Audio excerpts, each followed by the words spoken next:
ಬೆಳಗಾವಿ ಅಧಿವೇಶನದಲ್ಲಿ ಎರಡೂ ಸದನದಲ್ಲಿ ಒಳ ಮೀಸಲಾತಿಗೆ ಸಂಬಂಧಪಟ್ಟಂಥ ಬಿಲ್ಲನ್ನು ವಿರೋಧ ಪಕ್ಷದವರು ಬಿಜೆಪಿ ಮತ್ತು ದಳ ಮತ್ತು ಎಲ್ಲ ಕೆಲವರು ಒಟ್ಟಾರೆ ಅವಿರೋಧವಾಗಿ ತೀರ್ಮಾನ ಮಾಡಿ ಅದನ್ನು ಸಮ್ಮತಿ ಕೊಟ್ಟು ಬಿಲ್ಲನ್ನು ಪಾಸ್ ಆಯಿತು. ಅದೇ ರೀತಿ ವಿಧಾನ ಪರಿಷತ್ತಿನಲ್ಲಿ ಅವಿರೋಧವಾಗಿ ಬಿಜೆಪಿ ದಳ ಕಾಂಗ್ರೆಸ್ ಜೊತೆಗೆ ಸೇರಿ ಅವಿರೋಧವಾಗಿ ಆ ಬಿಲ್ಲನ್ನು ಅನುಮತಿ ಆಯಿತು, ಪಾಸ್ ಆಯಿತು.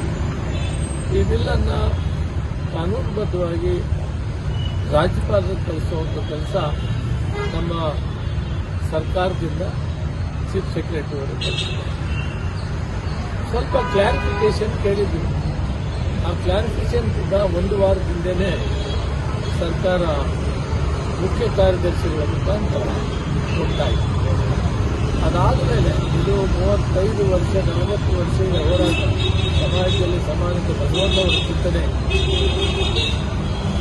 ಅನುಭವ ಮಂಟಪ ಅಲ್ಲಮಪ್ರಭು ಅವರ ಅಧ್ಯಕ್ಷದಲ್ಲಿ ಏನು ನ್ಯಾಯ ಪಾರ್ಲಿಮೆಂಟು ಮಾಡಿ ಸಮಾಜದಲ್ಲಿ ಸಮಾನತೆಗಾಗಿ ಹೋರಾಟ ಮಾಡಿದ್ರು, ಇವತ್ತು ಆ ಗಳಿಗೆ ಬಂದಿದೆ. ಸಮಾನತೆ ಸಿಗಬೇಕು ಅಂತೇಳಿ ಬಹಳಷ್ಟು ಸಮಾಜಗಳು, ವಿಶೇಷವಾಗಿ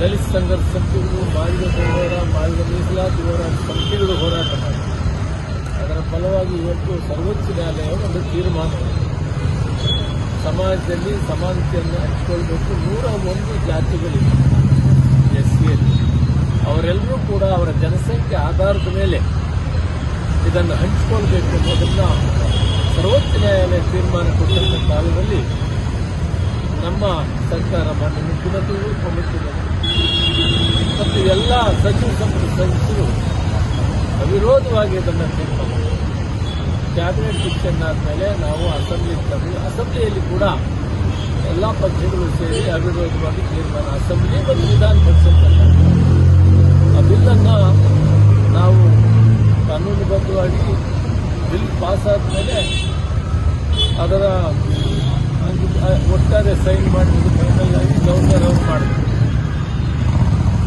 ಅವರು ಒಂದು ಕ್ಲಾರಿಫಿಕೇಶನ್ ಮತ್ತು ಆಶಾಭಾವನೆಯಲ್ಲಿ ನಾನು ಅದನ್ನು ನೋಡಿ ತೀರ್ಮಾನ ತೆಗೆದುಕೊಳ್ತೀನಿ ಎಂಬ ಮಾತನ್ನು ಹೇಳಿದ್ದಾರೆ.